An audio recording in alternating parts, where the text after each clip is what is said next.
Clash of Minds mempersembahkan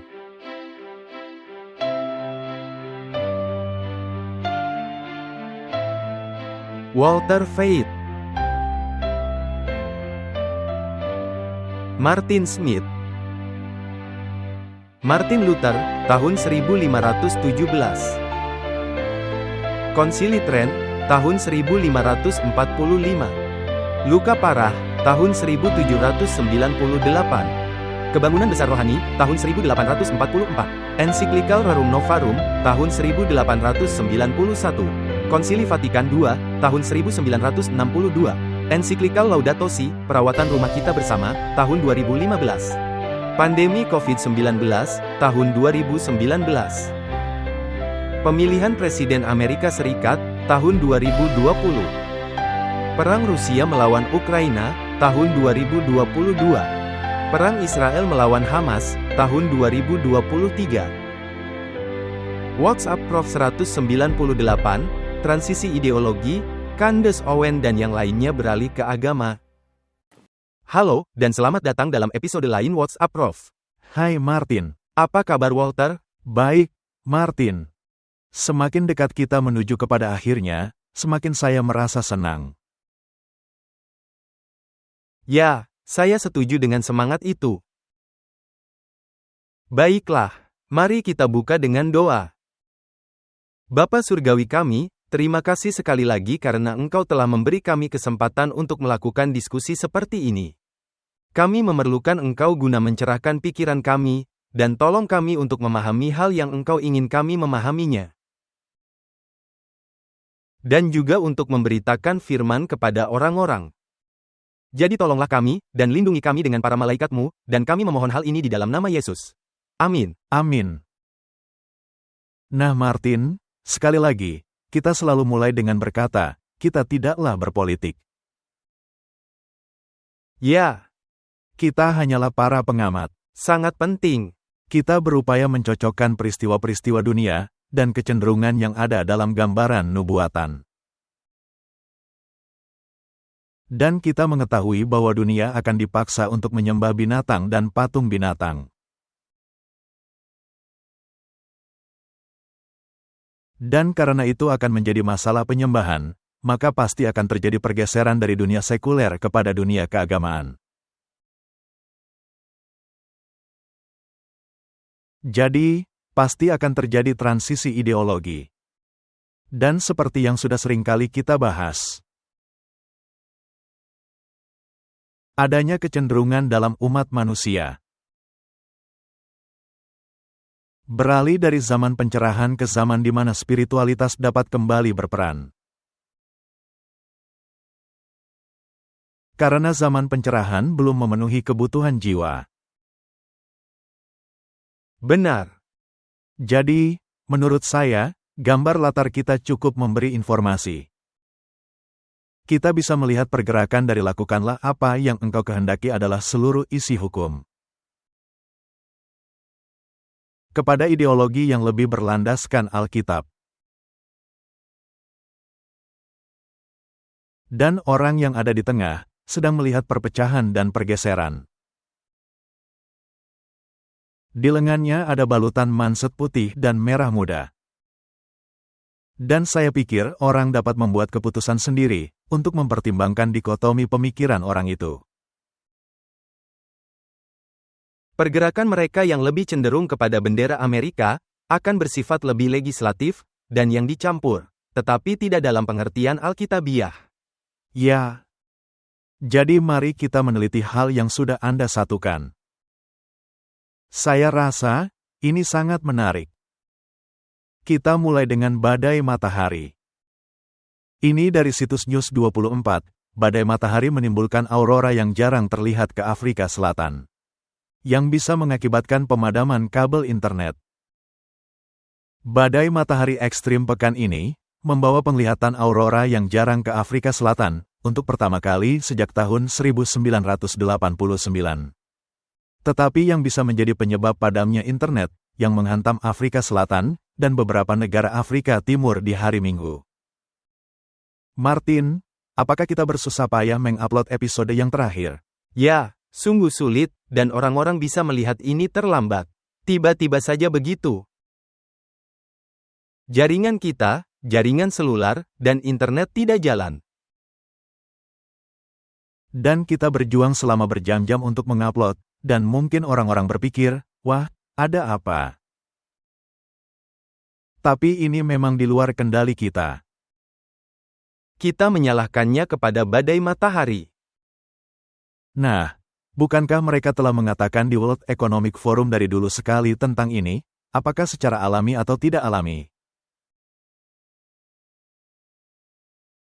Mereka menyebutnya serangan cyber. Ya, bisa saja kegiatan militer, atau negara musuh yang mencoba melumpuhkan jaringan. Martin, kita tidak akan berpihak, tetapi apakah mungkin ini belum tentu gejala alam yang biasa, melainkan adalah latihan yang dijalankan? Kita sering dicap sebagai para penganut teori konspirasi. Kita terima saja. Mari kita sedikit berteori. Dan memang menarik, adanya artikel yang menuliskan hal ini. Ada yang mengatakan begini, ada yang mengatakan begitu, ada yang mengatakan ini hal alami, ada yang mengatakan ini buatan manusia. Memang setan mempelajari laboratorium alam, mungkin agen-agen setan yang sedang bekerja. Baik, mari kita melihatnya. Ini artikel dari My Broadband, memperingatkan mengenai badai matahari, yang bisa menyebabkan pemadaman listrik.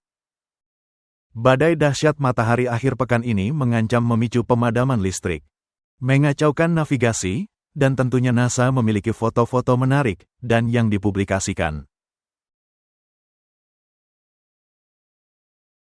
Banyak foto menarik di masa lalu, yang ternyata dibuat di Photoshop. Kita jangan mengecam, mungkin saja foto-foto indah dengan teleskop khusus. Ini merupakan kesempatan pertama, sejak bulan Januari tahun 2005. Pusat Ramalan Cuaca Angkasa Luar Amerika Serikat, telah menerbitkan mewaspadai badai geomagnetik G4, kedua tertinggi, dalam skala 5 langkah. Ketika energi matahari gelombang majemuk, menghantam bumi. Peristiwa terakhir kali bumi dihantam oleh badai G5, terburuk dalam skala, adalah di bulan Oktober tahun 2003. Menyebabkan pemadaman listrik di Swedia dan merusakkan transformator di Afrika Selatan. Swedia dan Afrika Selatan itu sangat berjauhan letaknya, benar? Ya, satu di utara, satu di selatan. Mungkin ini terlihat bercanda, tapi saya rasa Afrika Selatan belumlah pulih dari akibat peristiwa itu. Karena kita masih mengalami pemadaman listrik terus-menerus. Ya, terutama dengan sistem dan jaringan listrik kita. Tetapi menjelang pemilihan umum yang sebentar lagi, belum ada lagi pemadaman listrik. Memang luar biasa, sebelum pemilu listrik terus menyala. Lalu Telkom, yang merupakan perusahaan raksasa telekomunikasi di wilayah ini, mengatakan jaringan dipulihkan setelah pemadaman internet yang meluas. Nah, memang peristiwa ini menghambat upload kita yang terakhir. Telkom sedang menyelidiki penyebab gangguan pelayanan meluas, yang berdampak kepada penggunaan internet dan telepon perusahaan di hari Senin. Jadi, apa yang terjadi kepada semua perusahaan telepon seluler, seperti Vodacom, MTN dan Telkom dan semuanya? Terjadinya pemadaman internet meluas di hampir semua platform penyedia layanan internet, ketika 4 kabel putus. Di pantai barat, dalam waktu bersamaan, yang nampaknya disebabkan oleh kegiatan seismik. Nah, menarik bagaimana sambaran panas matahari bisa menghasilkan kegiatan seismik. Harap bisa menghasilkan kegiatan seismik. Dan banyak juga yang lainnya. Juga termasuk aurora. Nah, para penganut teori konspirasi ini membuat Anda gila, karena mereka tidak pernah mempercayai hal yang secara resmi dinyatakan di dunia. Mereka selalu berspekulasi bahwa adanya jari manusia yang bermain. Untungnya kita tidak masuk kelompok itu. Martin, saya sudah tiba di titik di mana saya tidak mempercayai apapun. Satu-satunya yang saya percayai hanya Alkitab. Itu saja, yang lainnya didasarkan kepada dusta dan penyesatan. Bahkan untuk mencoba dan membuktikannya, ini seperti teori-teori ilmiah yang dipandang sebagai fakta. Contohnya teori evolusi. Saya tidak menyangka, dulunya saya seorang penganut teori evolusi. Saya tidak ingin membahasnya, tetapi saya tidak menyangka, saya bisa mempercayai kebohongan seperti itu. Tetapi masalahnya ialah, ada sebuah video, saya mencantumkan linknya di kotak deskripsi tentang video ini. Ketika saya meneliti mengenai sambaran sinar matahari, dan semua hal yang akan menimpa. Ini sama seperti dalam teori evolusi. Adanya begitu banyak peristilahan sains yang mereka lemparkan, sehingga Anda berpikir, wah, ini pasti benar. Akan terjadi masa kesusahan, seperti yang belum pernah ada sebelumnya. Ini sebuah aksioma, benar. Nah, masa kesusahan bisa berarti terjadinya pemadaman, ketidakselarasan, orang-orang akan merasa tidak nyaman dalam setiap tingkatan. Dan setan mengetahui agendanya, jadi dia mesti menakut-nakuti orang-orang ke arah tertentu.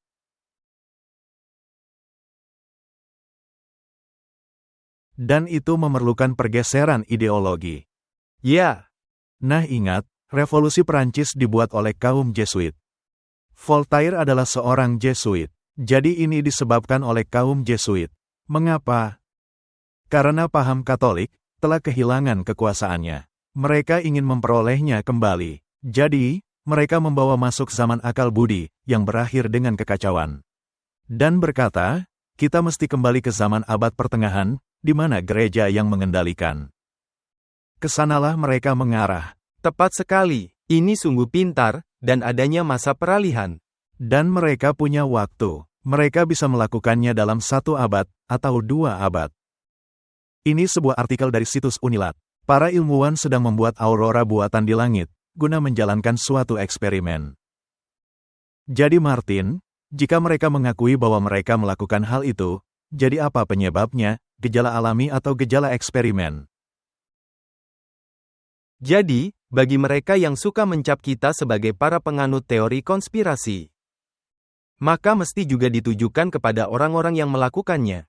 Baiklah, dengan kemajuan luar biasa dalam sains di tahun-tahun belakangan ini, para ahli telah mampu menemukan hal-hal yang luar biasa. Nah, menarik bahwa Tesla di zamannya bisa menghasilkan hal-hal ini. Jadi, tidak semuanya didasarkan pada sains modern, tetapi mungkin pada sains tersembunyi. Salah satunya adalah kemampuan membuat aurora buatan di langit untuk melakukan eksperimen. Lalu menyalahkannya kepada matahari.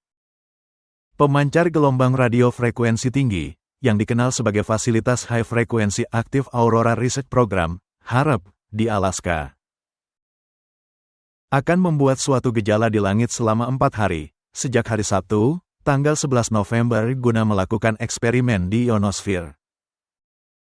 Mesti diingat, peristiwa ini bukan sekarang, melainkan beberapa saat yang lalu. Ya, beberapa saat yang lalu, dan menunjukkan bahwa mereka mampu melakukannya. Jadi, Anda tidak mengetahui apakah ini gejala alam atau gejala buatan. Seperti yang Anda katakan, bisa jadi ini adalah suatu uji coba untuk suatu hal, dan menyalahkan hal ini kepada pihak-pihak tertentu. Ya, jadi tidak ada yang disalahkan. Jadi, apa yang dimaksud dengan program riset HARP? Nah, ini menarik, karena tanggal terjadinya aurora di bagian utara dan selatan di mana cahaya aurora dapat dilihat, adalah tanggal yang sama ketika kampanye penelitian untuk HARP sedang berlangsung. Baiklah, jadi mereka mengakui bahwa program HARP memang sedang dijalankan. Tetapi mereka mengatakan ini merupakan sambaran matahari. Dan yang lain mengatakan karena adanya kerusakan kabel. Karena aktivitas seismik. Jadi, sambaran matahari menghasilkan aktivitas seismik, atau HARP menghasilkan aktivitas seismik. Nah, kita tinggalkan saja itu bagi para penganut teori konspirasi untuk membuktikannya. Jadi, tentang apa riset ini? Di sini ada artikel dari Universitas Alaska, Fairbanks. Para ilmuwan diharap memakai pemancar radio HERF untuk memanasi wilayah kecil di ionosfer dan mengamati dampaknya. Untuk riset tradisional angkasa luar dengan memakai pengamatan di bumi untuk eksperimen dengan mengirimkan roket, diperlukan waktu yang sangat lama. Berhari-hari, berminggu-minggu, bertahun-tahun untuk mendapatkan kondisi permukaan atas alami yang diinginkan. Satelit dapat mengumpulkan jauh lebih besar data-data, tetapi sulit untuk mengatur satelit dengan gejala yang diinginkan. Martin, bukankah menarik ketika terjadinya kegiatan seismik besar atau gempa bumi besar atau tsunami besar, adanya penampakan aurora ini di langit? Korelasi tidaklah bisa menjadi penyebab. Ya, Anda benar, adalah menarik. Orang-orang memperhatikan hal-hal ini. Dan tentu saja ketika Anda memantulkan gelombang ini ke ionosfer, Anda sesungguhnya bisa memfokus kemana arahnya dan bisa menciptakan gempa bumi. Ini adalah pengetahuan mendasar. Dan mereka memang melakukannya dengan menyebabkan gempa bumi. Tetapi tentunya mereka tidak memakainya untuk hal negatif. Itu adalah konspirasi. Jadi, dengan fasilitas seperti HARP adalah mungkin untuk melakukan eksperimen sesuai keinginan. Untuk menciptakan struktur plasma dan kejanggalan-kejanggalan, dengan memakai ionosfer seperti antena. Untuk menimbulkan gelombang frekuensi rendah, menciptakan sinar seperti aurora yang samar-samar. Dan berbagai eksperimen lainnya, seperti gempa bumi, tsunami, dan lain-lain. Baiklah, dari eksperimen dengan HARP dan gejala alami, mari kita bergerak ke arah di mana hal-hal yang menimbulkan rasa takut ini dapat mengarah.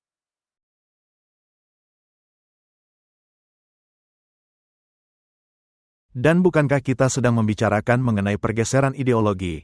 Masalahnya adalah, semua alat-alat ini dipakai untuk membawa kepada rencana mereka. Dan pergeseran ideologi mesti terjadi, karena seperti Anda katakan di awal, kita mesti bergeser kepada hal-hal keagamaan. Ya, karena seperti itulah hal yang dikatakan nubuatan. Di sini ada majalah menarik, Amerika, yang tentunya adalah ulasan Jesuit.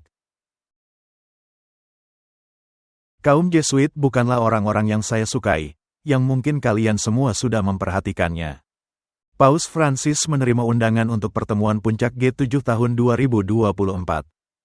Paus pertama yang akan menghadiri pertemuan semacam itu. Nah, kenapa hal seperti ini diberitakan? Ini guna menunjukkan, tidak peduli Anda memegang ideologi apapun. Entah Anda membicarakan mengenai upacara bendera LGBTQ yang ada dalam lingkungan Katolik Roma, atau berbicara mengenai pertemuan puncak G7, entah bagaimana, sepertinya kepausan tidak bisa diabaikan dari permasalahan ini. Dia tidak pernah dikecualikan, dia hadir di setiap bidang. Dia selalu ada. Jadi, entah Anda bergerak dari kiri ke kanan, atau dari kanan ke kiri, Paus akan selalu ada. Itulah mata rantai yang hilang yang tidak dipahami oleh orang-orang. Jadi, dalam suatu pengumuman yang mengejutkan di tanggal 26 April Perdana Menteri Italia. Ini menarik, karena dia yang berupaya bergeser ke pihak kanan, kembali kepada keluarga, dan agama, dan hal-hal yang menyertainya. Meloni mengatakan bahwa Paus Francis telah menerima undangannya untuk turut serta dalam pertemuan puncak G7. Di wilayah Apulia, di Italia, tanggal 13 sampai dengan tanggal 15 Juni. Kehadiran Paus membawa gengsi kepada negara kita dan keseluruhan kelompok 7. Jadi, seluruh dunia heran dan mengikuti binatang ini. Saya bertanya-tanya, apakah dia menanyai 6 negara lainnya? Sepertinya tidak diperlukan, saya pikir semuanya sudah ikut. Mereka mungkin sedang bersuka cita. Nah, ini memberikan gengsi kepada keseluruhan pertemuan. Selain Paus Francis, Presiden Argentina, dia juga bersikap pelin-pelan dari dulu, bukan? Juga akan menjadi tamu yang bukan anggota dari kelompok G7. Bukankah menarik bahwa mereka mengundang sebagai tamu, seseorang yang juga mengambil pergeseran ultra-konservatif ke kanan? Itulah sebabnya Anda mesti membuka mata, dan menjadi pengamat. Karena banyak orang yang akan senang mengikuti Meloni dan Milei. Karena mereka ingin menghilangkan kaum globalis, yang merupakan musuh umat manusia. Tetapi Anda mesti melihat, di mana mereka berkumpul dan tangan siapa yang mereka pegang. Dan bukankah mereka juga sangat mendukung Trump? Jadi, Francis menemuinya di Vatikan, tanggal 12 Februari di mana dia sangat bersikap pelin-pelan dari menyerang Paus lalu berubah memeluknya. Dia akan menghadiri sesi pekerjaan G7, khususnya bagian yang didedikasikan untuk Artificial Intelligence, AI. Dia menggambarkan AI sebagai tantangan besar yang menghadapi umat manusia sekarang ini. Martin, ketika mereka melepaskan sesuatu seperti AI ke dunia,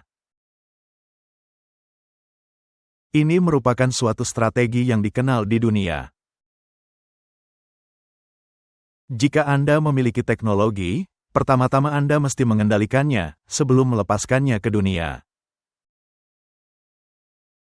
Jadi, kemungkinannya AI telah dipakai di bidang militer untuk waktu yang sangat lama.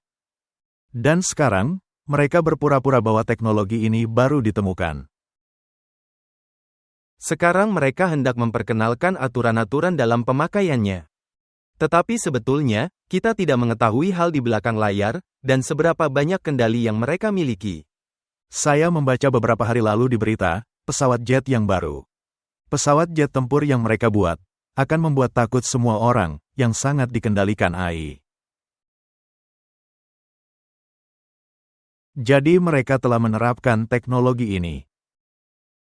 Dan sekarang mereka berkata, mari kita lihat, seberapa bahayanya hal ini. Ini sama seperti memperkenalkan bom atom, benar? Benar. Martin, jika Anda ingin memperkenalkan pergeseran ideologi dalam pemikiran, generasi mana yang akan Anda mulai, generasi lama atau generasi kaum muda? Bukankah Rehabim melakukan hal yang sama? Ya, Rehabim berkata, mari dengarkan kaum muda, dan tinggalkan orang-orang tua. Dan sistem ideologi dunia, seperti paham komunis, atau paham Nazi, atau apapun itu, mereka memakai kaum muda. Mereka memiliki brigade kaum muda, Hitler memiliki brigade kaum muda. Mereka yang memiliki kekuatan pendorong, karena mereka bisa dimanipulasi. Ya, itu benar. Jadi, mari kita meneliti bagaimana mereka bisa memakai hal-hal ini, bagaimana dilakukan di masa lalu, dan bagaimana kemungkinannya bisa dilakukan sekarang ini. Diilhami oleh diktator Uni Soviet, Vladimir Lenin dan Joseph Stalin. Pemimpin komunis Cina, Mao Zedong, meminjam cara dari revolusi Rusia.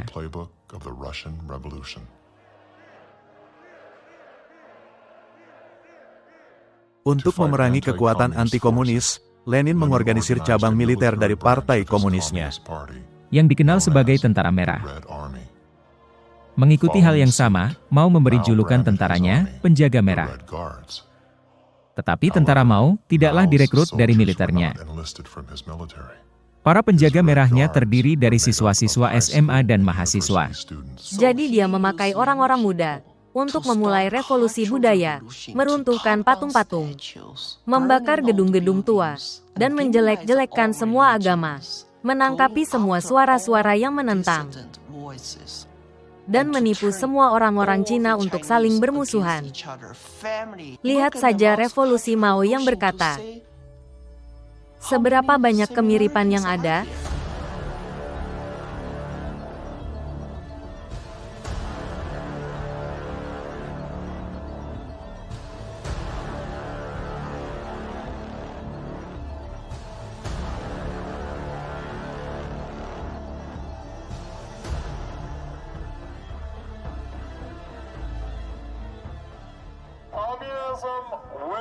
Kemarin saya bertanya ke ChatGPT, apakah adanya kesamaan antara revolusi sekarang dengan revolusi budaya ketua Mao, tahun 1960-an.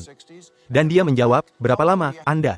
Dan sekarang ini kita banyak mendengar mengenai pihak kanan, pihak kiri, ekstremis dan kaum moderat. Konsep spektrum politik, jika memang memiliki makna, merupakan skala pengukuran yang menunjukkan berbagai variasi dalam pemerintahan. Nah, kaum ekstremis di ujung nol, merupakan orang-orang yang menganjurkan sama sekali tidak ada pemerintahan. Kaum anarki, kaum ekstremis di ujung lainnya, adalah orang-orang yang menganjurkan pemerintahan total. Dan siapa mereka itu? Kaum komunis. Juga kaum Nazi dan fasis. Tidak peduli apa sebutan buat mereka, jika mereka menganjurkan. Debatnya bukan antara kaum konservatif melawan kaum liberal. Ini jauh ke belakang sebelum sejarah, bahkan ketika kata-kata itu belum diciptakan. Cara pandang yang menentang, jika diidentifikasi dengan benar adalah paham individual. Kepercayaan individu bahwa hak-hak individu harus tidak dihilangkan oleh keinginan dari kolektif atau kelompok.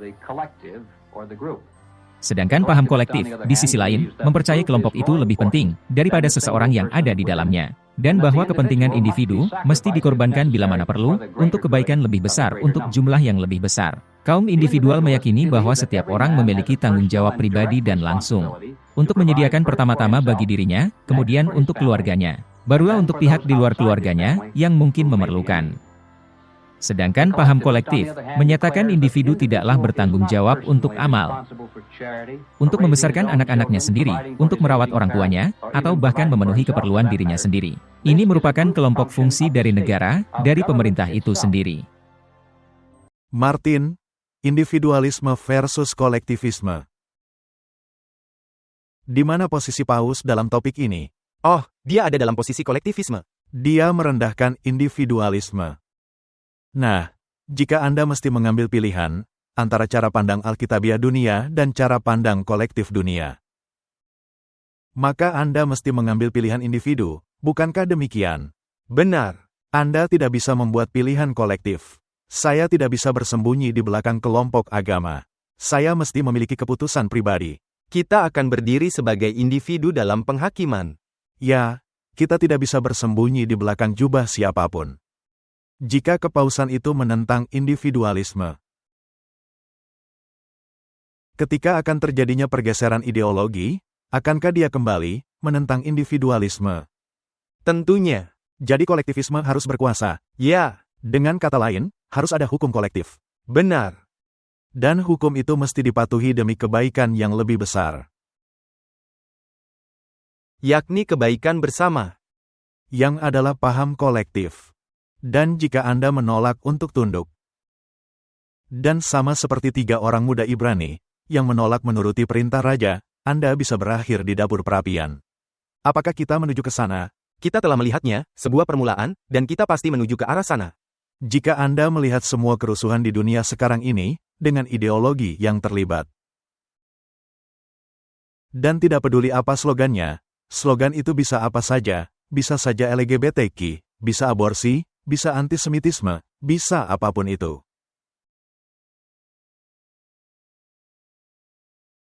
Bisa ideologi apa saja. Salah satu dari ideologi itu. Dan semuanya itu bergerak menuju paham kolektif. Nah, jika Anda bisa menyeret keseluruhan kelompok keagamaan dan keseluruhan generasi penganut agama-agama, guna mendapatkan kenyamanan dalam paham kolektif mereka dan ideologi mereka, bukankah itu akan juga sama-sama berbahaya? Tentu saja. Ingatkah Anda akan orang yang kita tunjukkan dalam paham nasionalis Kristen? Di mana dia berkata, ini adalah aturan yang akan diterapkan.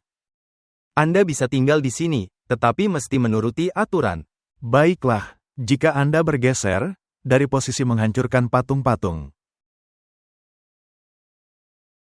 menghancurkan jendela-jendela, membakar gedung-gedung, mobil-mobil, dan melakukan tindak kekerasan ke paham kolektif lainnya, apakah Anda menyelesaikan masalah, atau malah membuatnya semakin buruk, secara tanpa sadar? Tentu saja, semakin buruk. Meskipun terlihat lebih baik, karena kelihatannya baik. Anda tidak menghendaki anarki dan pembakaran mobil-mobil. Tetapi porsi lainnya, juga sama buruknya. Bahkan bisa lebih buruk. Seperti yang pernah kita sebutkan, ketika Nebukadnezar menerima Allahnya Daniel. Dia ingin membuat hukum yang mesti dipatuhi semua orang. Tepat sekali, dan itu sama buruknya, seperti yang sebelumnya. Nah, di sini ada buku The Catcher in the Rye. Dan yang juga merupakan film Mel Gibson mengenai konspirasi. Dan tentunya, ini merupakan bacaan wajib di lingkungan Jesuit. Dan yang merupakan salah satu buku yang dilarang dibaca di Amerika Serikat. Ya, isinya menganjurkan kekerasan dan pemberontakan, agar mencapai suatu tujuan. Apakah ini merupakan hal yang sedang dialami dunia? Jelas. Dan kebanyakan para guru menginginkan murid-muridnya membaca buku ini. Baiklah, jika Anda menjadi seorang pengamat, lalu Anda melihat pembakaran-pembakaran dan tindakan kekerasan. Apakah mungkin Anda bisa melompat ke gerobak lainnya demi perdamaian dan ketenangan? Tentu saja bisa. Kita memang melihatnya. Jadi sangatlah penting bahwa Anda memiliki petunjuk jelas, seperti firman Allah. Dan kita mesti mengetahui hal yang dituntut dari kita. Karena adanya orang-orang yang ikut-ikutan, tanpa mengetahui apa pengajaran Alkitab sejati. Baiklah, jadi, ketika Anda menghendaki mengarahkan orang-orang ke suatu arah, dan membuat pergeseran ideologi. Karena pergeseran ideologi, tidaklah terjadi begitu saja. Ini merupakan operasi yang direncanakan dan sangat terorganisir. Dan ditanamkan di dalam pikiran. Dan Anda bisa memakai semua peralatan yang ada, dan membuat peralatannya. Membuat organisasi di depan, sehingga Anda tidak menjadi pihak yang bersalah. Kaum Jesuit sangat pintar akan hal ini. Mereka memiliki semua organisasi di depan ini dengan orang-orangnya, ketika di balik layar sesungguhnya mereka adalah dalangnya. Di sini ada artikel dari India Today. Miliarder Yahudi, George Soros terkait kepada protes-protes pro-Palestina di Amerika Serikat. Nah, orang ini sering digambarkan di media sebagai penjahat besar. Yang duduk di belakang pendanaan dari semua hal-hal jahat. Migrasi massal, dengan mendanai orang-orang, dan membayar mereka untuk datang ke perbatasan. Jika memang pemerintah sedang memerangi hal-hal ini, dan mengetahui bahwa ini dalangnya, mengapa dia tidak ditangkap dan disingkirkan? Mengapa dia dibiarkan melakukan semua hal yang dia pikir bagus, entah menguntungkan atau tidak? Itu hanya bisa terjadi jika Anda menutup mata terhadapnya. Mengapa mereka ingin dia melakukannya? Karena mereka inginkan hasilnya. Ordo Abkau. Ya. Dan kelompok mana yang mereka pakai? Seringkali kelompok para pemuda. Ya, menggunakan kaum muda dengan diiming-iming janji. Bahkan membayar mereka. Kaum Jesuit melakukan hal itu dalam hippie movement. Mereka menaiki mobil VW Kombi dengan gambar bunga-bunga, membagi-bagikan LSD. Dan menghasut semua hal ini. Jadi, apa yang dia lakukan? George Soros, filantropis Yahudi pihak kiri dengan yayasan yang didanainya, dilaporkan telah memicu protes pro-Palestina di seluruh negeri di kampus-kampus Amerika. Martin, kita mesti melihat jauh di atas protes-protes itu. Saya setuju denganmu. Dan bertanya kepada diri sendiri, apa yang menjadi ideologi di belakangnya? Apakah ini merupakan suatu kampanye himbauan bagi dunia keagamaan? Untuk berpawai bersama-sama, dan bersatu dengan berkata, ini adalah orang-orang kitab. Kita mesti mendukung mereka. Tepat seperti itulah hal yang sedang terjadi. Adanya metode dalam hal gila mereka. Mereka menginginkan hasil tertentu, dan itu pasti untuk mendorong ke arah keagamaan ini, karena seperti yang Anda selalu katakan. Suatu budaya Yahudi Kristen. Dan mengatakan, ini cukup. Dan ada cukup banyak teologi kerajaan, entah Anda penganut pembagian waktu atau bukan, yang terlibat dalam perjuangannya. Benar. Dan yang menghendaki dihapuskannya hukum, agar bisa membuat kesatuan dalam agama. Dan mereka memakai ideologi seperti milenium, dan para penganut Katolik Roma sesungguhnya amilenialis. Yang berkata, ketika gereja berkuasa, maka itu adalah masa kejayaan. Dan itulah yang mereka nanti-nantikan. Jadi, yang telah didanai oleh suatu jaringan organisasi non-profit.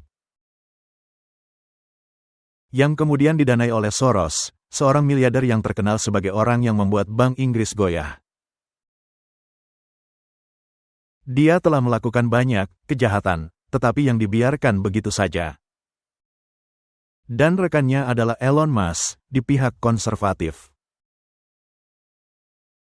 Mereka memainkan permainan, tesis, antitesis dan sintesis.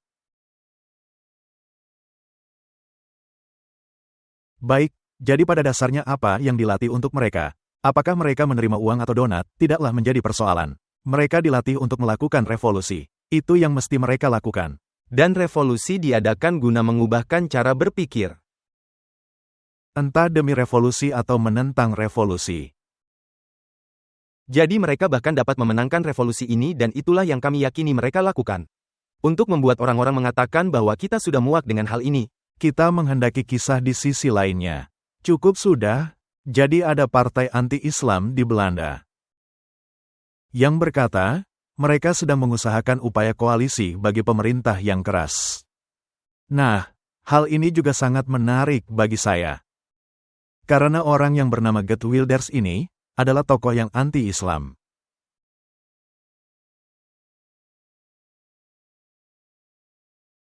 Kami ini negara Kristen, kita menghendaki norma-norma Kristen. Dan dalam program lalu, kita melihat Dawkins yang berkata, saya ini orang ateis, tetapi menghendaki norma budaya Kristen. Saya seorang Kristen budaya, karena saya ingin tinggal di lingkungan Kristen. Dan saya muak dan lelah dengan agama-agama lain yang memberitahu kami apa yang harus dilakukan.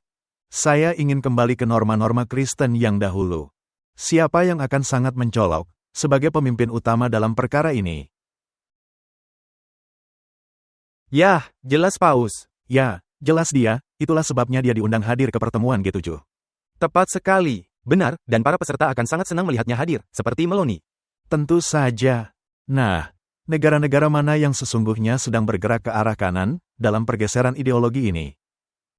Finlandia, Kroasia, partai kanan garis keras yang menjadi bagian koalisi pemerintahan Eropa. Dan para perdana menteri keras pihak kanan yang sedang memimpin Hongaria, Slovakia, dan Italia. Swedia juga. Ya, ini semua sangat menarik. Dan ada berbagai macam teori konspirasi, di mana ada orang-orang tertentu yang berupaya membunuh para pemimpin ini. Di mana para pemimpin itu ada yang anti dengan orang-orang dari WHO. Jadi, kita tidak akan membahasnya sekarang. Apakah ada kesempatan di lain waktu, Martin? Ya, ini sangat menarik. Perdana Menteri Slovakia yang coba dibunuh karena tidak mau terlibat dengan perjanjian pandemi WHO.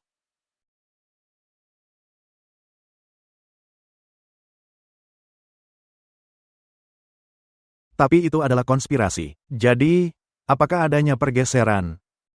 Pastinya. Mereka menyebutkan negara-negara seperti Hongaria, Slovakia, dan lain-lain. Apakah pergeseran yang sama terjadi di Prancis? Ya, benar sekali. Pergeseran yang sama, benar. Apakah juga terjadi di Swedia? Ya. Apakah juga Jerman terlibat?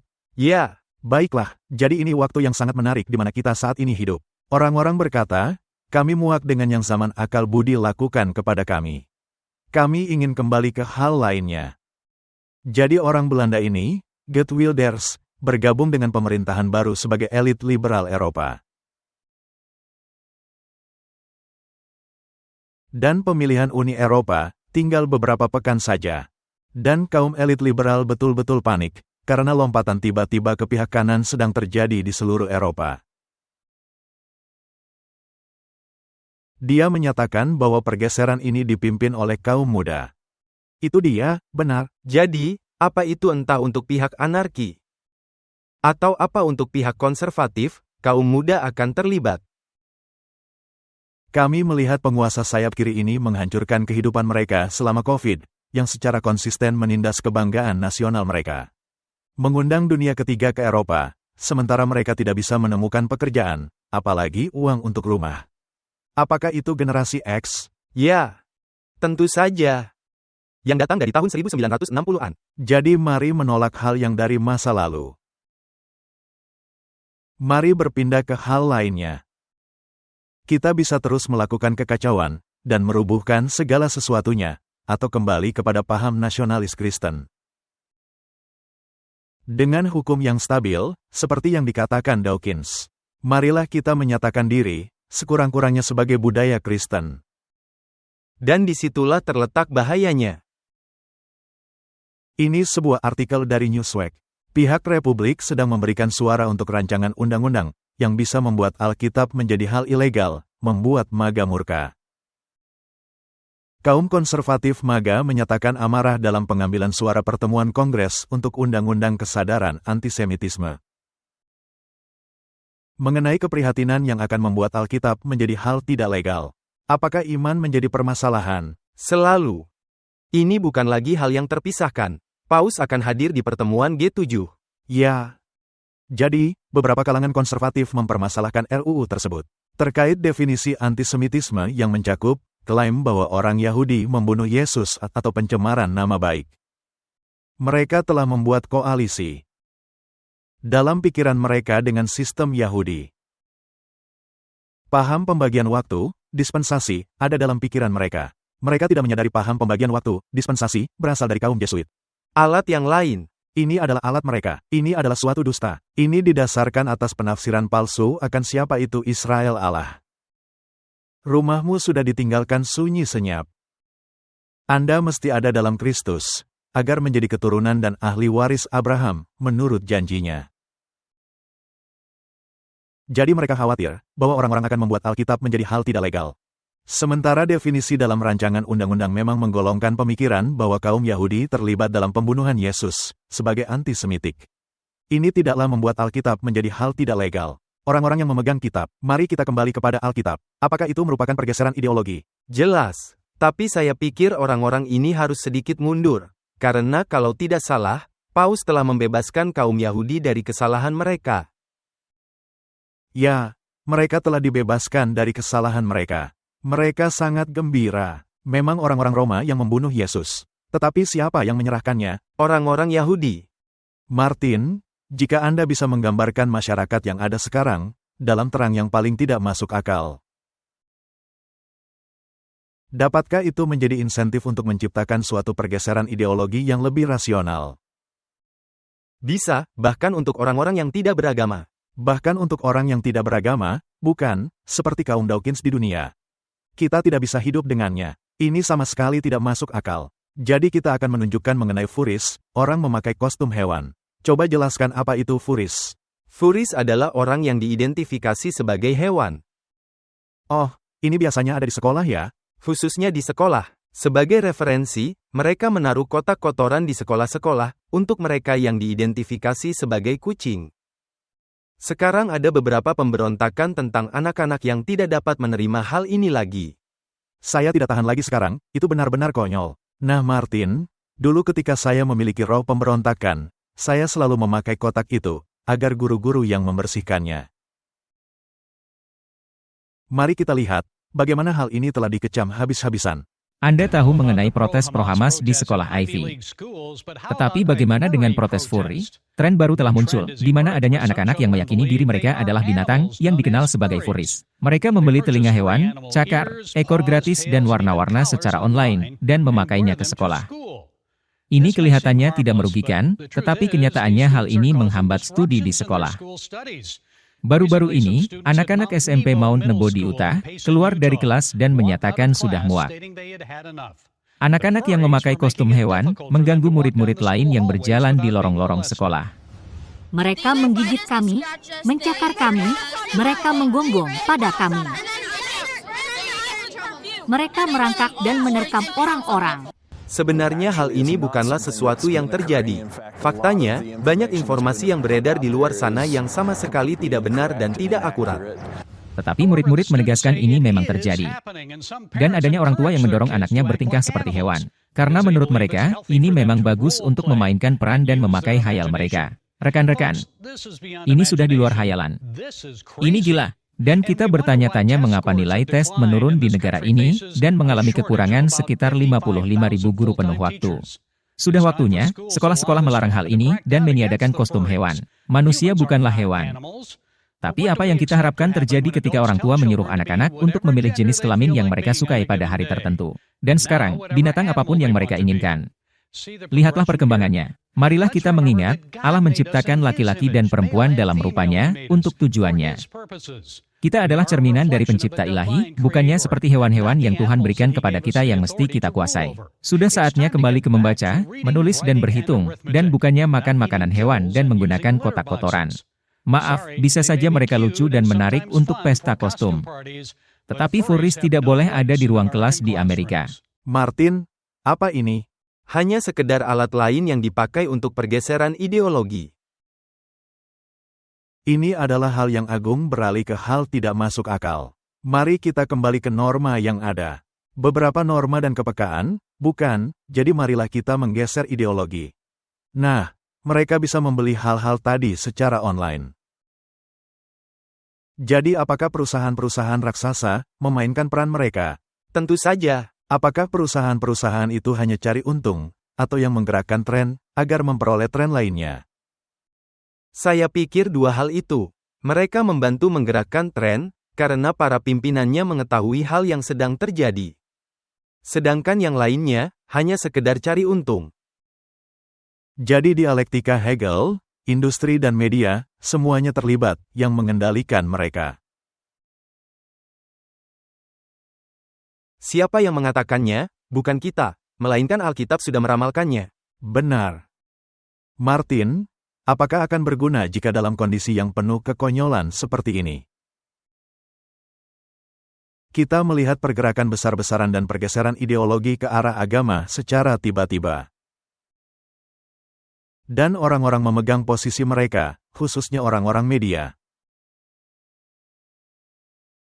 Dan para bintang-bintang mulai teguh dengan pendapat mereka mengenai topik keagamaan. Itu pasti akan terjadi karena, seperti yang Anda sebutkan, tidak semua orang ingin menjadi bagian dari kekonyolan ini. Mereka akan berkata, wah, kita mesti memiliki norma-norma. Baik, mereka akan memilih agama, dan semua orang akan terkejut, dan mungkin mengadakan tuntutan. Di sini ada situs National Catholic Reporter. Saya yakin, ini masih terkait. Karena Candace Owens bertobat dan memeluk paham Katolik. Komentator konservatif penghasut, Candace Owens telah mengumumkan pertobatannya kepada paham Katolik, suatu pergerakan yang diharapkan sejak lama. Untuk ideolog wanita kulit hitam berusia 34 tahun yang kontroversial. Jadi dia mengumumkan berita ini di media sosial hari Senin sore, tanggal 22 April tahun 2024, menggambarkannya sebagai suatu keputusan untuk pulang ke rumah. Nah, istilah pulang ke rumah ini, kedengarannya seperti Vatikan II. Anak-anak yang terpisahkan, harap pulang ke rumah. Apakah paham Katolik sedang memainkan peran besar di sini? Memang, paham Katolik telah ahli dalam mencuci otak dan dalam propaganda. Jadi, kemungkinannya, kebanyakan orang-orang ini, seperti yang kita sebutkan berkali-kali, bukanlah orang-orangnya, melainkan sistemnya. Jadi, nampaknya merupakan suatu sistem bagus untuk dipegang, jika tidak mengetahui yang lebih baik. Bayangkan saja, begitu mudahnya mencuci otak anak-anak, dengan mengatakan mereka adalah kucing, atau apapun itu. Tentunya ada lebih banyak hal lagi yang membuat keputusan ini, yang saya rencanakan untuk bagikan di kesempatan lain. Tetapi sekarang ini, puji Tuhan, karena tuntunannya yang lemah lembut dan yang mendorong hati saya menuju kebenaran. Yang dari sejak dulu dikenal sebagai seorang Protestan Injili Reformasi. Jadi, dia adalah seorang Protestan Injili Reformasi sejak dulu, tetapi sekarang dia pulang kepada kebenaran. Dan kebenaran itu menyangkali pendamaian, kebenaran itu telah merubah hukum-hukum Allah. Dan kebenaran itu telah merubah Kalvari dengan misa. Ya. Dan untuk pengantaraan orang-orang kudus dan Maria. Martin, ini sungguh menakutkan, tetapi dunia tidak mengatakan apapun, karena telah dicuci otak agar tidak mengatakan apapun. Ya, karena mereka tidak tahu hal yang lebih baik. Tapi, kita mesti memberitakan kebenaran. Kita harus melakukan penginjilan. Perlu kita dengar hal yang dikatakannya. Tentunya. Ada alasan mengapa Karl Marx, yang bisa dianggap sebagai filsuf yang paling sukses. Bagaimana pemikiran-pemikirannya dilontarkan kepada masyarakat? Mengapa ia menulis dengan penuh semangat menentang konsep keluarga? Bukan hanya Komunis Manifesto, melainkan karya-karya lainnya yang menjadi pegangan pemerintah. Jika pemerintah ingin berkembang dan mengatasi individu dan keluarga, kita perlu membuat keluarga inti terlihat buruk. Karena mereka tahu dampaknya. Jika Anda tidak menjadi teladan bagi keluarga, bagi anak-anak, sesungguhnya, ini adalah individu yang mementingkan diri. dan suatu individu yang rela hati mengadakan hubungan intim kepada pemerintah. Mereka tidak percaya Tuhan. Mereka ateis. Mereka lebih percaya pada tata kelola sebagai solusi untuk segala hal. Segala sesuatunya itu bersifat sementara. Segala sesuatunya itu bersifat seketika dan hanya sementara. Dan menarik, ketika Russell Brand berpindah dari asas sosialis dan komunisnya, masa lalu radikal, dan bergerak lebih menuju kepada keluarga, dia juga sekarang membicarakan mengenai iman. Adalah tugas kita agar mati, sama seperti Kristus mati di salib, agar dia bisa dilahirkan kembali dalam diri kita. Dan bukan hanya saya yang mengalami pengalaman spiritual. Di seluruh dunia, nampaknya ada pergerakan kembali kepada agama. Dan tentu saja jika Anda meminta rekomendasi pribadi saya hanya bisa menggunakan pengalaman pribadi saya sebagai landasan untuk rekomendasi pribadi. Namun, di seluruh dunia, menurut saya, ini adalah masa di mana seperangkat nilai yang tidak berasal dari budaya materialis semakin menjadi relevan. Ketika Anda melihat acara makan malam para wartawan di Gedung Putih, cukup jelas bahwa kita adalah masyarakat tanpa kemudi yang terkutuk dan celaka.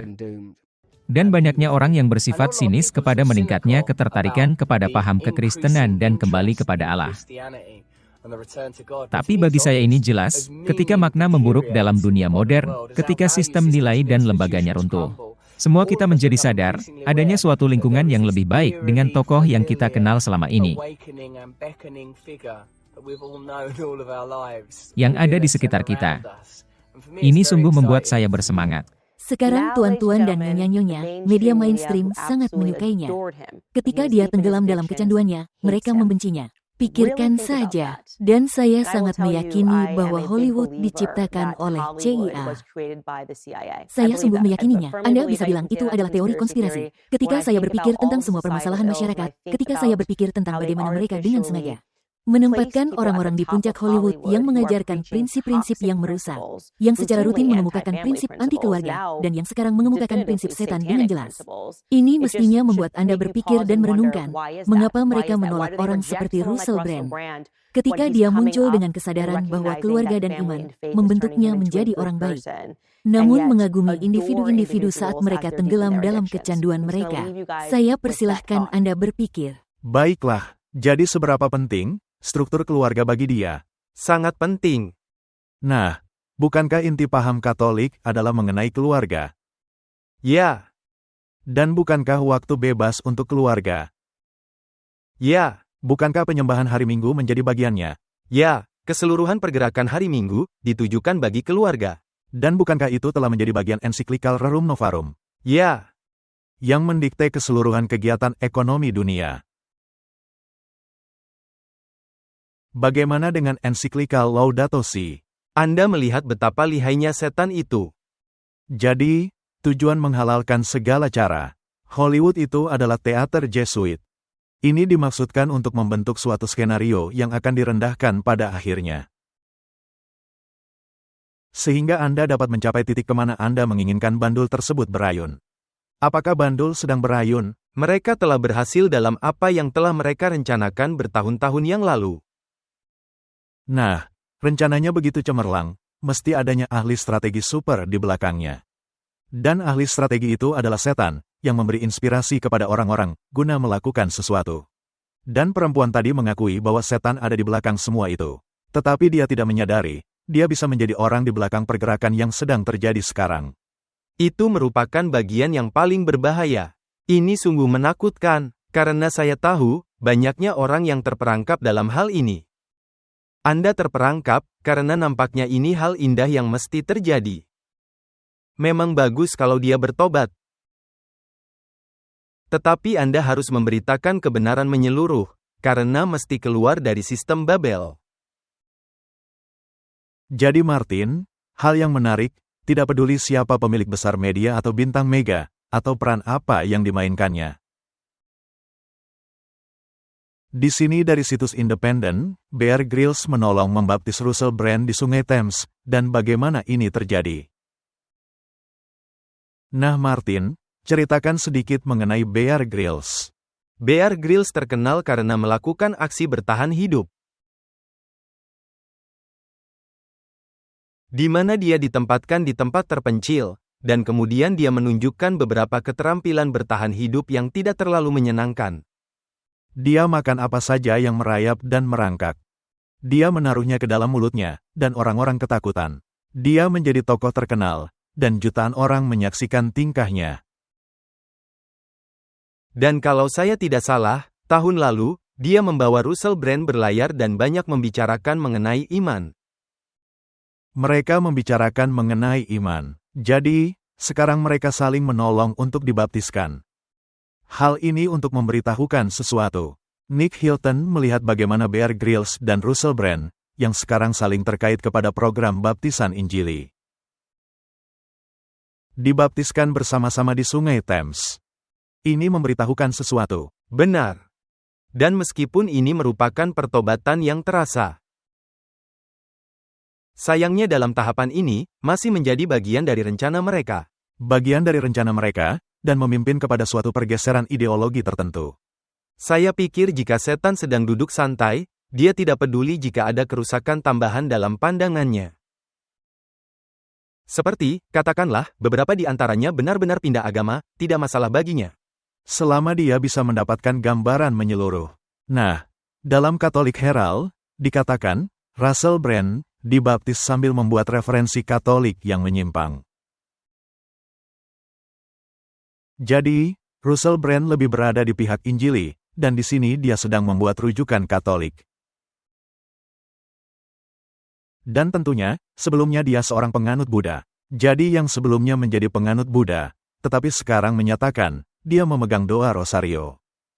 Kemudian dia bergabung dengan aplikasi doa Katolik Hallow, dan menyatakan bahwa dia telah menonton video-video populer personal YouTube terkenal. Imam Katolik Amerika Serikat, Pater Mike Smith. Juga diketahui bahwa Brand telah menghadiri kursus Alpha, yang menjawab pertanyaan mengenai dasar-dasar kepercayaan Kristen. Yang dijalankan oleh gereja Inggris, dan juga yang telah menghadiri gereja Katolik. Jadi apakah ini merupakan pendekatan yang sangat oikumene? Ya. Nah, berdoa Rosario dan turut serta dalam kursus Alpha. Kita sudah membahasnya secara terperinci dalam video yang sebelumnya, dan menunjukkan bahwa semua itu adalah program yang tidak sesuai dengan Alkitab.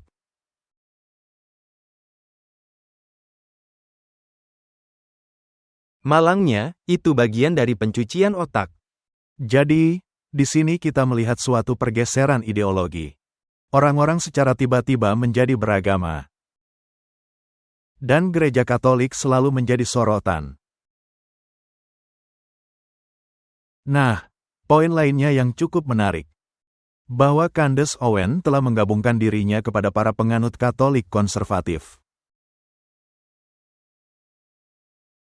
Dan sebagai contoh, Uskup Schneider. Nah, ini menjadi sangat menarik, karena mereka sangat vokal menentang Paus Francis. Jadi mereka bergeser ke sisi konservatif. Tapi kalau Anda ingat, kita pernah menyebutkan Javier Milei dari Argentina. Dia juga sangat menentang Paus di televisi nasional, kemana itu akhirnya? Pada akhirnya, dia yang memeluk dan menggenggam tangan. Ini bukan sekedar selebriti di sini-sana. Adanya pergeseran ideologi yang nyata.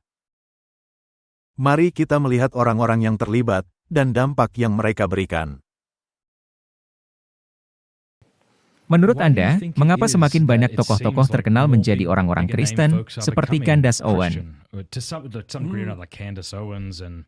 Niall Ferguson, Russell Brand, Joe Rogan. Joe Rogan? Ada apa dengan Joe Rogan? Joe sekarang sudah mulai menjadi orang Kristen. Dia tidak lagi meremehkan agama Kristen seperti dulu, yang sangat kami hargai. Terima kasih, Joe. Joe menemukan jawabannya. Dawkins menyebut dirinya sebagai seorang Kristen budaya 2 pekan silam. Mengapa? Karena dia sangat takut kepada kaum fundamentalis Islam, sehingga tidak mau menentangnya di publik. Nah, itu sesuatu untuk direnungkan. Oh, maksud Anda, orang Kristen memiliki sesuatu yang benar? Ketika waktu terus berjalan, orang-orang akan memahami perlunya struktur ilahi. Sejenis kepercayaan pada kesucian kasih dan kebenaran, dan banyak hal tersebut berasal dari agama. Kompas moral kebanyakan orang, dan pedoman agar hidup saleh dan benar, berasal dari agama. Dan malangnya, banyak orang-orang pintar, mereka menghilangkan semua aspek positif agama. Karena menurut mereka, kisah-kisahnya hanya sekedar tahyul, dongeng-dongeng, yang tidak ada tempat dalam dunia modern. Dan pada dasarnya kita ini baik, dan etika Anda didasarkan kepada kompas moral Anda. Dan tidak semua hal itu benar. Kita memerlukan Yesus. Dan itu nyata. Ibaratnya, jika Yesus datang kembali sekarang, itu akan menjadi luar biasa. Yesus, jika engkau berpikir untuk kembali, sekarang adalah waktu yang tepat. Ada banyak orang yang berpikir bahwa dia akan datang. Mungkin dia akan datang. Tanda binatang. Dan memang jika itu menjadi bagian kekristenan, dan Yesus akan kembali, dan menyelamatkan segala sesuatunya. Sekaranglah waktunya yang tepat, tidak perlu menunggu sampai pemilihan umum. Saya setuju dengan prinsip-prinsip yang Yesus ajarkan. Dan memang adanya hikmat besar dalam pengajaran Yesus.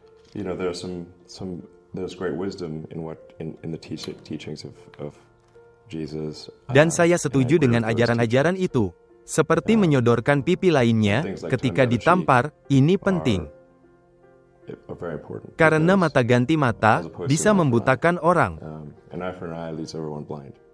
Jadi, pengampunan itu penting, dan memperlakukan orang, seperti Anda mau diperlakukan. Kasihi sesamamu manusia, seperti engkau mengasihi dirimu sendiri. Ini sangat penting. Saya ini seorang Kristen budaya. Saya bukan orang percaya. Adanya perbedaan antara orang Kristen percaya dan orang Kristen budaya. Saya merasa berada di rumah ketika dalam etika Kristen. Saya merasa kita semua ada dalam negara Kristen, dalam pengertian itu. Saya suka tinggal di negeri budaya Kristen, meskipun saya tidak mempercayai satu kata pun dalam iman Kristen. Jadi Martin, apakah pergeseran ideologi sedang terjadi?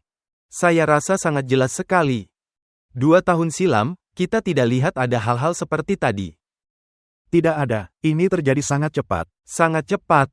Karena, peristiwa-peristiwa penutupan akan terjadi sangat cepat. Nah Martin, ketika Anda melihat pergeseran ini, apakah Anda menjadi bersukacita, atau Anda sangat berhati-hati dan introspeksi diri? Sangat berhati-hati dan introspeksi diri, dan benar-benar mencari tahu apa yang Allah tuntut dari Anda. Seberapa penting, pertentangan besar ini, bisa disampaikan kepada orang-orang? Saya meyakini, Alkitab merupakan buku yang mesti disampaikan kepada seluruh dunia. Tentu saja, karena kita melihat fondasi-fondasi yang sedang diletakkan atas apa yang dikatakan oleh kitab suci tentang apa yang akan terjadi. Dan orang-orang mesti mengetahui hal ini. Kita di sini, bukanlah untuk mengecam orang-orang ini. Di sini kita tidak mengatakan bahwa pengalaman mereka itu tidak benar. Tetapi kita memiliki kewajiban memperingatkan orang-orang, ke arah mana ini akan menuju. Ya. Amerika memerlukan Yesus. Amerika tidak perlu membuka lembaran baru. Amerika memerlukan hidup yang baru. Dan hidup baru itu, menurut istilah Allah, adalah kasih karunia Allah. Begitulah seharusnya. Jadi, hal yang kita perlukan adalah para pengkhotbah Kristen yang tidak merasa malu akan nama Yesus. Dan memberitakan Injil, ke jalan-jalan, sesudah pelayanan di gereja. Jadi, terlalu banyak gereja yang memegang prinsip kotak Yesus. Di mana Anda melakukan pertemuan dengan Yesus di kotak, kemudian pergi keluar dan hidup sama seperti orang-orang lainnya. Anda mencoba untuk menjaga hidup Anda sedikit lebih bersih daripada kebanyakan orang, tetapi Anda masih menyesuaikan diri dengan dunia. Tetapi saya meyakini, jika negeri kita dihancurkan oleh karena kesombongan dan kejahatan, oleh bola-bola api dari langit, jika Allah memang melakukannya, itu bukanlah hal yang tidak adil, tetapi itu akan merupakan penghakiman yang adil. Kita telah menjadi sangat sombong. Dan pusat kesombongannya ialah hasil dari kesombongannya, seperti 60 juta bayi yang telah digugurkan. Berbagai hal yang kita lakukan, pergi ke seluruh dunia memberitakan Injil kepada orang-orang. Bagaimana mengubah hidup mereka, sedangkan kita sendiri tidak tahu menjalankan kehidupan kita. Semua itu adalah hasil dari pusat dosa-dosa. Pusat dosa adalah sekularisme. Sekularisme ialah bahwa kita bisa hidup secara layak dan teratur tanpa Kristus. Kita tidak membutuhkan Tuhan untuk hidup dengan tenang, seperti yang kita lakukan di zaman Eisenhower. Dengan komedi situasi hitam putih di mana ayah tahu yang terbaik, kita bisa melakukannya sendiri. Saya berkata, baiklah, bagaimana perkembangannya? Eksperimen sekuler besar ini, sekarang mereka tiba di titik di mana tidak mengetahui apa itu perempuan. Itu karena sekuler bukanlah ahli biologi. Mereka tidak bisa memberitahu apa itu perempuan. Mereka tidak bisa memberitahu apa itu manusia. Dan jika mereka tidak bisa memberitahu apa itu manusia, bagaimana bisa mereka mengatakan apa itu hak-hak asasi manusia? Mereka tidak bisa. Dan lebih dari itu, mereka tidak menghendakinya. Karena mereka ingin memindahkan kita, seolah-olah kita seperti potongan yang ada di papan, guna mewujudkan kehendak dan teori mereka. Jadi, paham sekularisme adalah suatu pemikiran, di mana kita bisa membentuk paham agnostik atau paham ateis, sebagai iman resmi negara, dan memerintah diri kita secara layak, tanpa rujukan kepada Allah. Itu sama sekali salah. Kita tidak bisa melakukannya. Sudahkah kita mendapatkan hasil-hasil? Tidak. Martin, itu tepat sekali. Musuh atau dosa ialah paham sekularisme. Nah, bukankah itu Raja Selatan? Tepat sekali. Yang berperang melawan Raja Utara, yaitu keagamaan. Baiklah, tetapi bukankah mereka duduk semeja dan merencanakan semua hal ini? Itu yang selalu kita katakan. Jadi, kaum Jesuit menciptakan suatu atmosfer, guna mewujudkan atmosfer lainnya. Ini disebut dialektika Hegel. Dan memang berhasil. Ini berhasil. Mereka mempraktekkannya dalam paham komunis dan Nazi. Mereka sangat pandai, dan menjadi musuh Allah dan manusia. Untungnya, mereka tidak akan dibiarkan lebih lama lagi di bumi ini. Ketika Yesus datang kembali, ketika batu itu menghantam patung, keseluruhan patung Daniel pasal 2 akan rubuh dan hancur berkeping-keping. Itu berarti keseluruhan sistem politik yang telah didirikan di bumi ini akan hancur berkeping-keping dan ditiup angin, dengan tidak lagi ditemukan sisa-sisanya.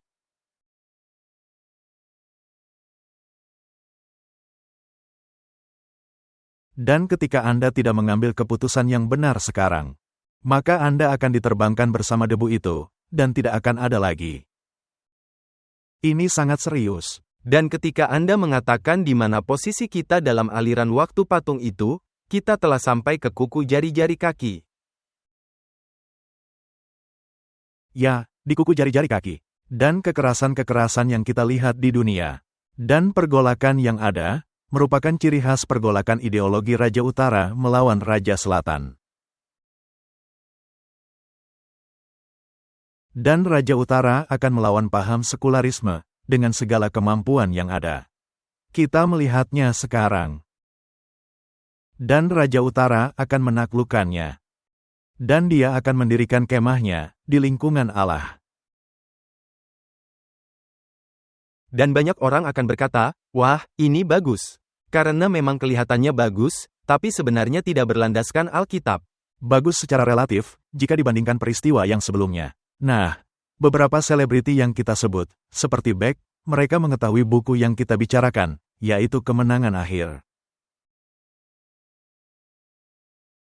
Jadi informasinya ada di luar sana. Tetapi masalahnya Martin, bahwa suara-suara gaduh yang dibuat, menenggelamkan suara akal yang ada di tengah-tengah mereka.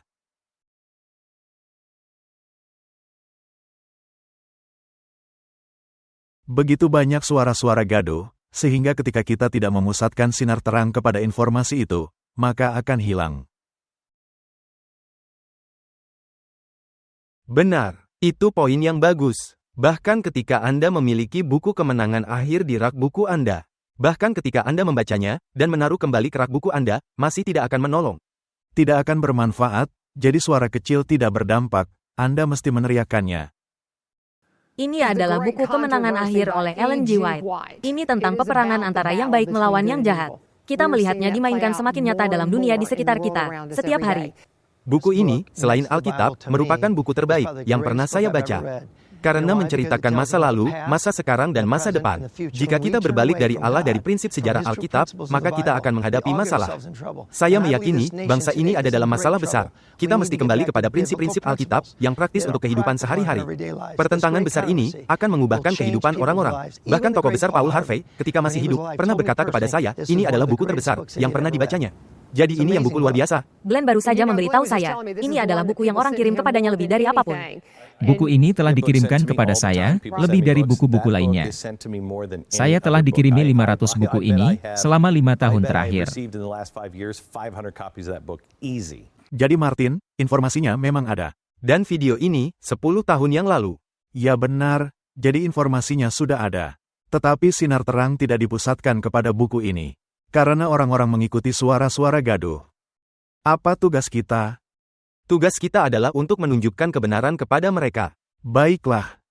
Jadi, inilah yang menjadi fokus keseluruhan dari pelayanan. Amin. Untuk membawakan kebenaran ini kepada dunia. Jadi diskusi ini telah melampaui zaman akal budi. Ya, bahkan Dawkins telah membahasnya. Tetapi ini bergerak ke arah yang lainnya.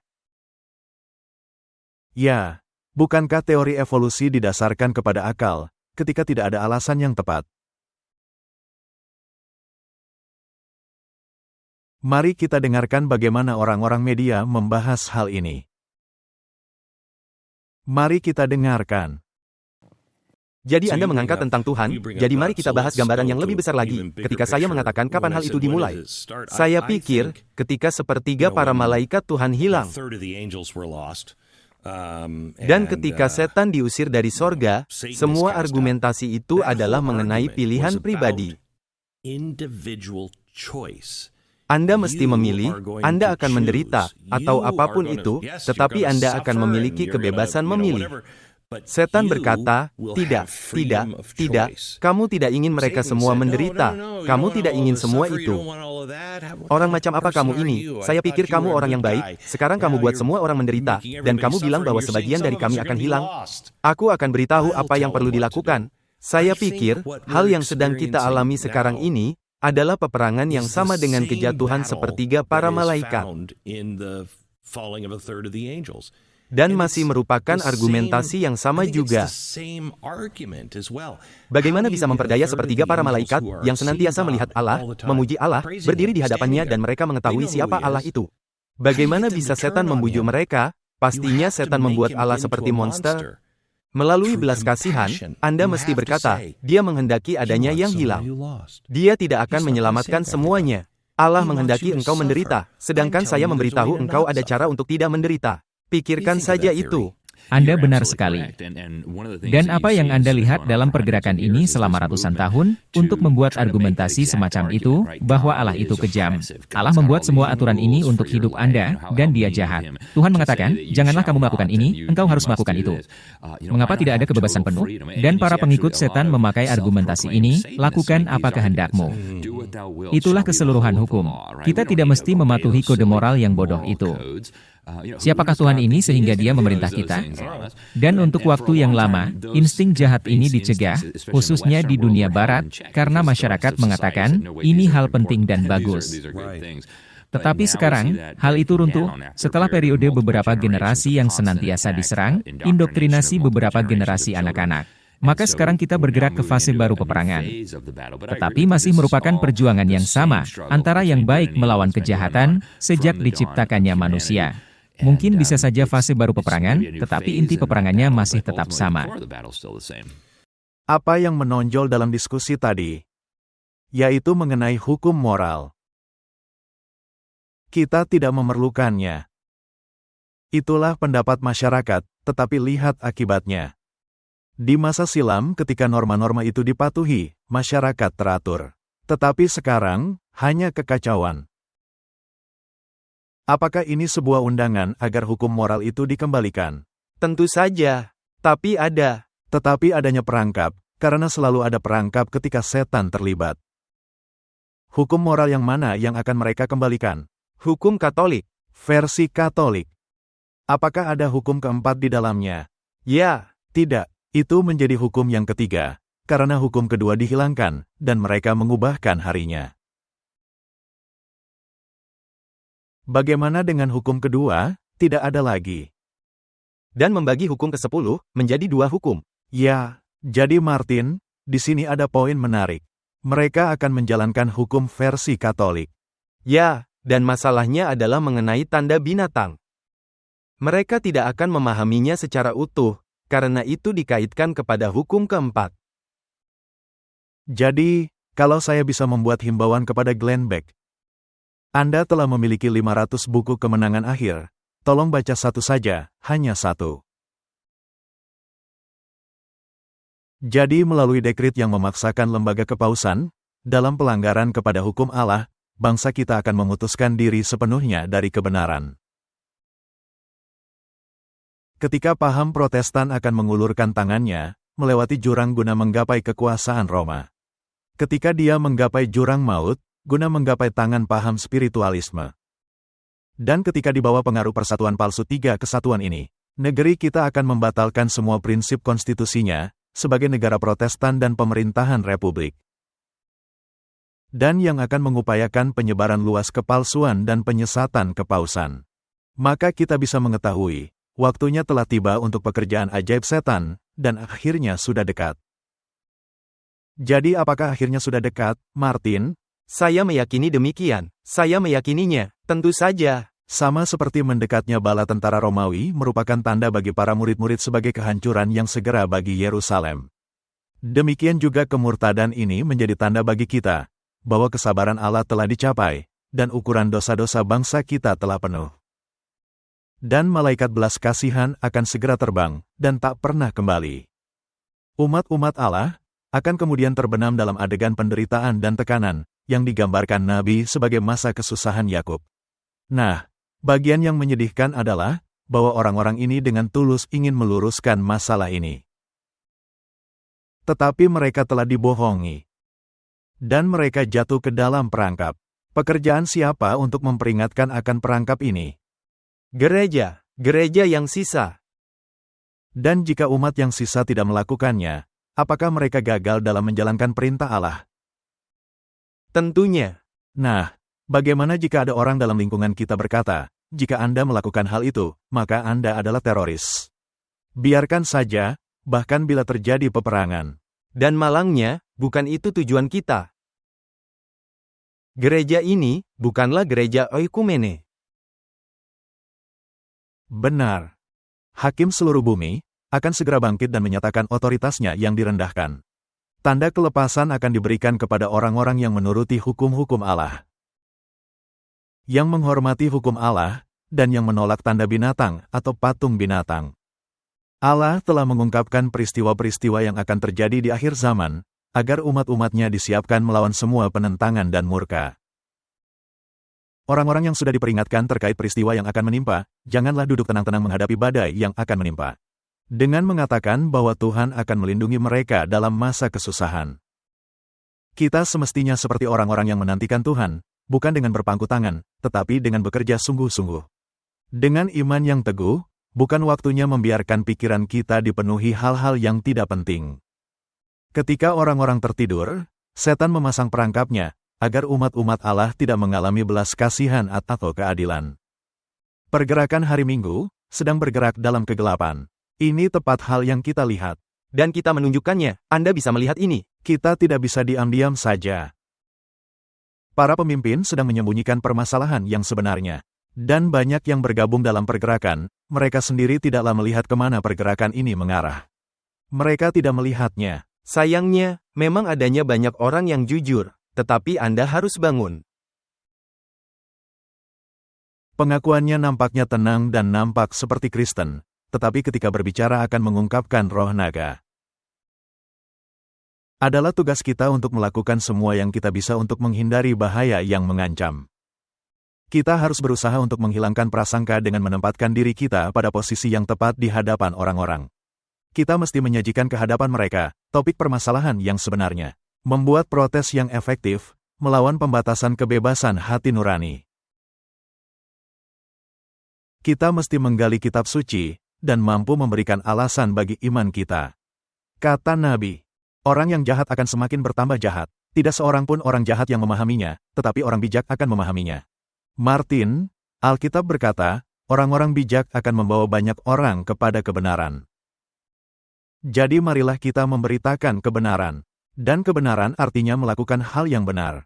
Dan melakukan hal yang benar artinya selaras kepada hukum-hukum Allah, dan bukannya kepada hukum-hukum manusia. Amin. Mari kita berdoa. Bapa kami di surga, dunia sedang mengalami suatu pergeseran ideologi. Dan dengan sangat tepat, hal yang diramalkan Alkitab sekarang sedang terjadi. Meskipun demikian, dunia ini sedang tertidur lelap, tidak mengetahui perangkap yang sudah dipasang bagi mereka. Dan adanya segelintir orang yang memahami topik permasalahan ini. Tolong mereka agar berbicara dengan suara nyaring. Inilah yang menjadi doa kami. Di dalam nama Yesus. Amin. Diproduksi oleh Clash of Minds.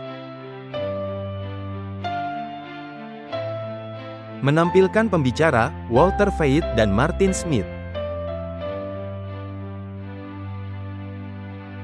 Ucapan terima kasih yang tulus untuk dorongan semangat, doa-doa dan sumbangan finansial melimpah.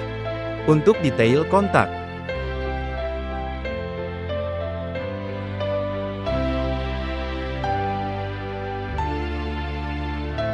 Kami memuji Juru Selamat kami, Yesus Kristus, yang setia dan sejati untuk kasih karunia, dan belas kasihannya dan hak istimewa bekerja di kebun anggurnya.